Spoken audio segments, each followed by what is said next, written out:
When the government needs trillions of dollars it doesn't have. Most of us picture this: giant printing presses just churning out cash. But what if I told you that's not really how it works anymore? The actual process is a lot more subtle.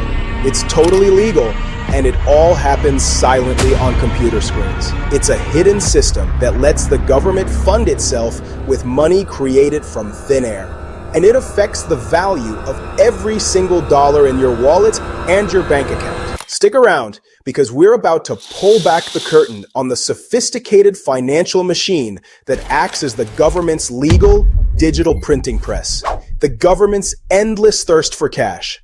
To get how this system works, you first have to understand the problem it was made to solve. The budget deficit. Just like a household, the US government has income, mostly from taxes, and expenses, like funding the military, social security, and infrastructure. For decades, the government has consistently spent way more money than it brings in. And we're not talking about a small overspending problem. We're talking about trillions of dollars every single year. When you add up all those annual shortfalls, you get the national debt. As of late 2025, the US national debt has blown past a staggering $37 trillion. That's significantly larger than the entire US economy, which produces about 30 trillion in a year, nearly a 120% debt to GDP ratio. Imagine your household earning $100,000 a year, but carrying $120,000 in credit card debt. That's the situation the country is in. So the question is, when the government has to spend money it doesn't have, where does it get the cash? The two key players. To unravel this, you need to meet the two main characters in this story: the US Department of the Treasury and the Federal Reserve, usually just called the Fed. First, you have the Treasury. Think of the Treasury as the government's chief financial officer. It's the department that collects our taxes and pays all the government's bills.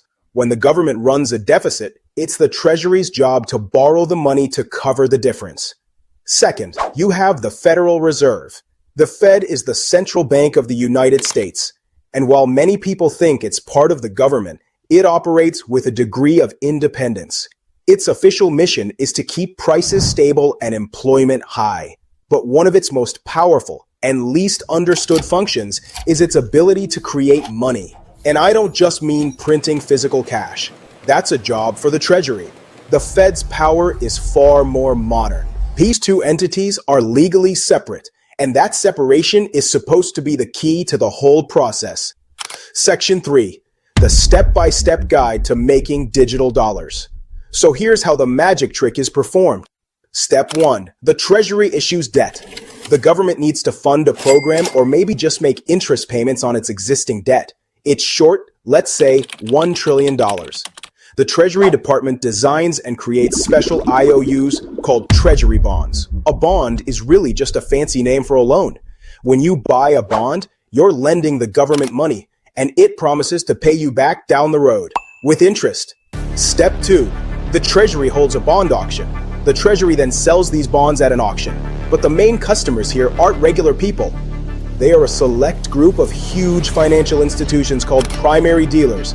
Think major banks like JP Morgan Chase and Goldman Sachs, plus foreign governments and other big-time investors. These players buy the bonds, and the cash from that sale flows to the Treasury. The government now has its $1 trillion to spend. So far, so good. No new money has been created. The government has simply borrowed existing money from the private sector. Step 3. The Federal Reserve enters the market. This is where things get interesting. Soon after the Treasury sells its bonds to those big banks, the Federal Reserve steps in to conduct what it calls open market operations. Now, the Fed doesn't buy bonds directly from the Treasury because it would look too much like directly printing money to fund the government. Instead, the Fed buys the exact same Treasury bonds from those primary dealers on the open market. A bank might have just bought $1 billion bond from the Treasury, and a few days or weeks later, the Fed comes along and offers to buy that bond from the bank. The bank almost always agrees and sells the bond to the Fed. Step 4. The creation of digital dollars. This brings us to the most important question. Where does the Fed get the money to buy all these bonds? Does it pull from a savings account? Does it collect taxes? The answer is no. The Fed pays for these bonds with money it creates instantly, out of thin air. It simply accesses the bank's reserve account at the Fed and simply willed into existence on a digital ledger. Federal Reserve Chairman Jerome Powell even said it himself in an interview. We have the ability to create money digitally by buying treasury bills or bonds. This new digital money has now officially entered the banking system. The government has been funded, and the total amount of money in the world has just increased. If you're finding this look behind the financial curtain eye-opening, do us a favor and hit that subscribe button and turn on notifications. We're dedicated to explaining the systems that secretly shape your money and your life, and your support helps us make more videos just like this. Section 4. The consequences. A hidden tax on your wealth. So, the government has its money, the Fed has the bonds, and trillions of new digital dollars are now in the financial system. Why should you care? Because this process has two direct consequences for your personal finances: inflation and the Cantillon effect. First, inflation. Basic economics tells us that if you increase the supply of something without an equal increase in demand, its value falls. Money is no different. When the Fed creates trillions of new dollars, it expands the money supply. If this happens faster than the economy can produce new goods and services, you get the classic scenario of too much money chasing too few goods. The result? Every dollar you own becomes less valuable. Prices for everything from groceries to gas to housing go up.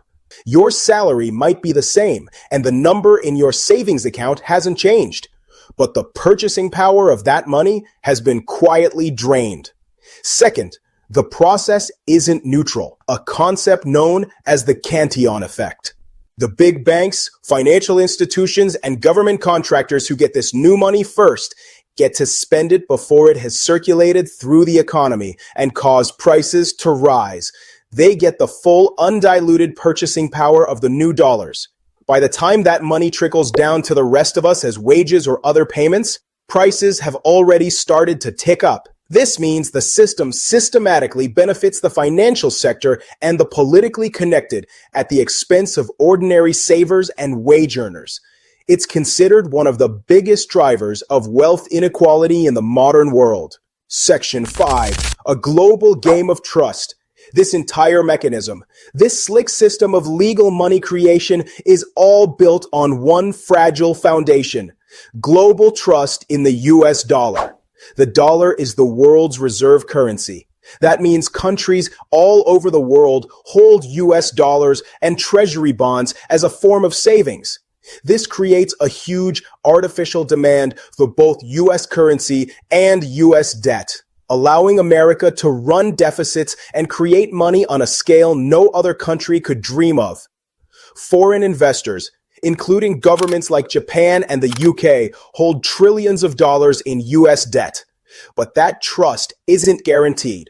What happens if that trust starts to fade? What if foreign nations, seeing the endless creation of dollars and the exploding US debt, decide that holding US bonds is no longer a safe bet? History is filled with examples, from the Roman Empire clipping its coins to the Weimar Republic in the 1920s and modern-day Zimbabwe. Runaway money creation has always led to the same destination: hyperinflation, economic collapse, and a devastating loss of wealth for everyday citizens. The US isn't there yet, but the path it's on is a well-trodden one, and the warning signs are there. The ultimate question we all have to ask ourselves is, how long can a system like this really last? I'm curious to hear what you think in the comments below. Is this system sustainable? And make sure you're subscribed for more deep dives into the financial structures that run our world.